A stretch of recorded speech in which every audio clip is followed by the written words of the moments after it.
All right. Hello, everyone. Hello, hello, hello. My name is Joshua Jean-Baptiste, And I'm Alicia. and this is A Couple Reels, the podcast where we help you decide if tonight's movie is worth watching together, separate, or not at all. A little bit of background about us. We are both filmmakers. I make narrative movies, and Alicia makes documentary movies. And we have been together and watching movies together, and we just, I don't know, my love. We've been through, we've seen a lot of different types of movies together, and we were like, we just got to work out a system where we figure out how and when and should we watch movies. So we decided a podcast is the best way to iron this out. I don't know, is that a proper origin story?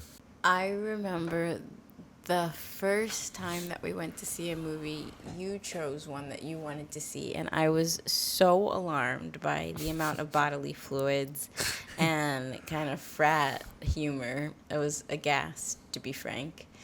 And then I got to choose the next movie, and it was like this art house cinema where like nobody talks for 7 minutes. There's just like longing glances at walls, and then Joshua was always like, "This is not gonna work."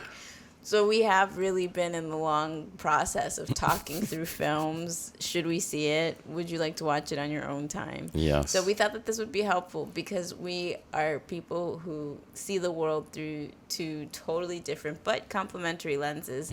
And so we thought that it could be helpful for other couples. Yes, so use this as a resource to figure out whether or not you'll see a movie tonight, and we got your back. So, getting it right into it, the movie that we decided to see was Marty Supreme, which is a A24 film directed by Josh Safdie, starring Timothy Chalamet and a litany of amazing talents. Kevin O'Leary makes an appearance, Tyler the Creator, Gwyneth Paltrow. Gwyneth Paltrow makes a Fran Drescher. Fran Drescher. It's a slate of all-star new school and old school talent.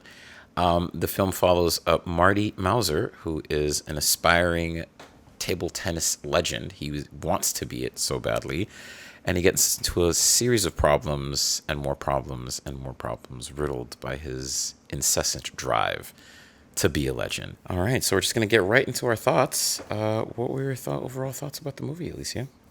I really loved this movie. I rarely say that so unabashedly. I really loved the color palette. I loved the composition. I loved how much of a jerk Marty was, but it made me love him even more. I just really loved that grit and determination about him.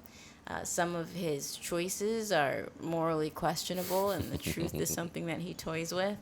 But I honestly would not have thought that the world of table tennis would be so high stakes. Yeah, it's really serious. It was an international affair as well. They were bouncing around a couple different locations. I guess they were really zoning in on the era in which table tennis kind of blew up. It's much less a movie about table tennis than it is about this guy getting over Yeah. at every chance he can. Okay, so why don't you tell us your thoughts about like the story overall? You know, I think that the protagonist is a strong one. The movie is written to him. I did feel that there are places when the story is weak. There's kind of so many tangential stories and characters who are not fully fleshed out that I think were missed opportunities. Most of those characters were the women. I thought that, like, Sandra Bernhard having so few lines was such a waste. I mean, what a woman with comedic timing. Yeah. Fran Drescher, who, you know, means so much to a certain generation after watching all of her work from the early 90s. The story was good. I was intrigued throughout. But if I had to write it, like, on a plot line, I would say that there's some holes, yeah. Yeah, I think very much it failed the Bechdel test. For those of you that are unfamiliar, it's a really interesting way to figure out whether or not a movie leans more towards misogynist, and the rules are very simple. Are there women in the story? Are there more than one woman in the story? Do they talk to each other? And when they talk to each other, do they talk to each other about someone other than men? And unfortunately, this does not pass the Bechtel test. You know, you've been on about this in the many movies that we've seen. And I mean, you think this is a pervasive problem amongst modern directors, huh? I do, but I mean, it's part of a bigger problem that other people far more nuanced and experienced than I have talked about. So tell us a little bit about maybe the technical aspects of the film. What are some parts you enjoyed or didn't? I really loved the location. That location scout is incredible. I loved how confined and narrow the spaces in New York were because I think that those kind of define the parameters of the world that Marty was in and how small it felt to him.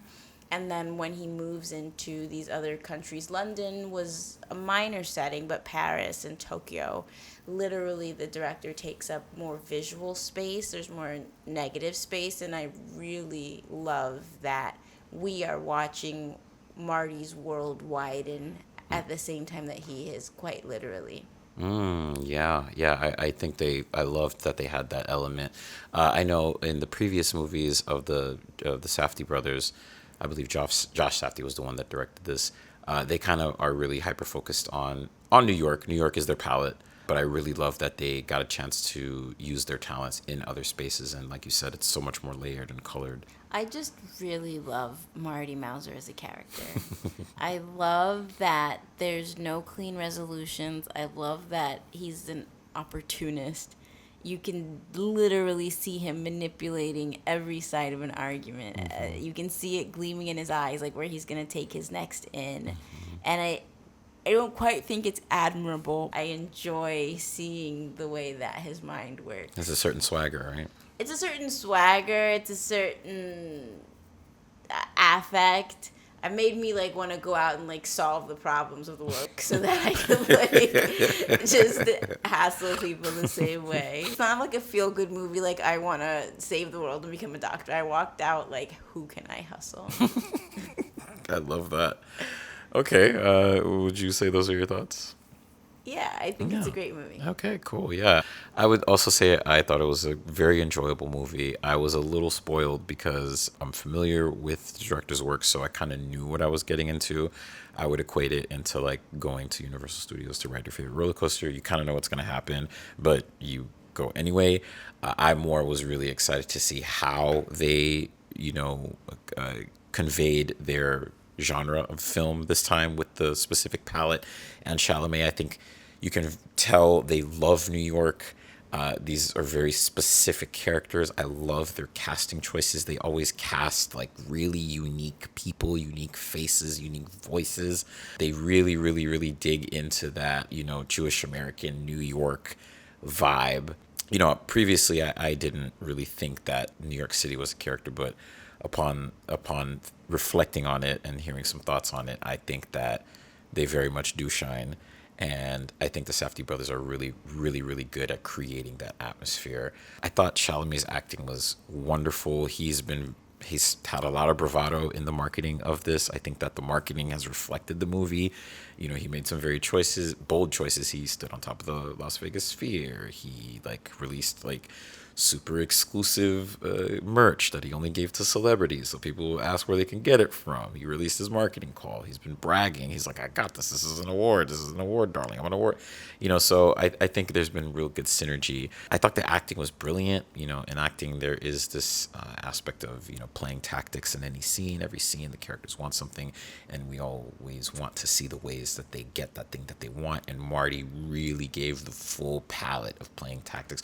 The whole time I was like, okay, he's pushing, he's pleading, oh, he's begging, so he really, really, really laid that out. I thought Tyler did a good job. Kevin O'Leary had a very surprisingly great performance. He really just played himself. I don't think he was really acting much, but he was really good. Very surprising. He was really good.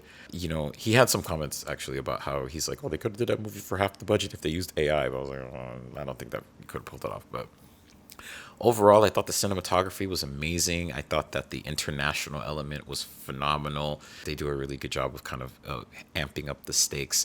But yeah, my take on the film, I thought it was wonderful. I think it was a great ride. I think it's probably going to win some awards. I gotta tell you, between Timothy Chalamet and Zendaya, I think they're running the game right now. I don't think there's any young, up and coming stars that are really doing it like them. So, shall we give the verdict, my love? Yeah, go see it together. Go see it together. Yes, we have a very specific rating system, as you kind of heard in the intro. Do you see it together? Do you see it separate? Do you not see it all? And we say, see it together. Yeah. Okay. Well, this was our first official episode of Couple Reels. We hope that you tune into our next episode for our next movies, and we hope that we helped you figure out whether or not you're going to watch it or not. Have a great one, and until next time. Couple Reels is brought to you by Alicia Edwards and Joshua G. Baptiste, a lovely couple that is in love with each other. Make sure to like and subscribe and check out our future episodes. Editing done by me, and show producing is done by she.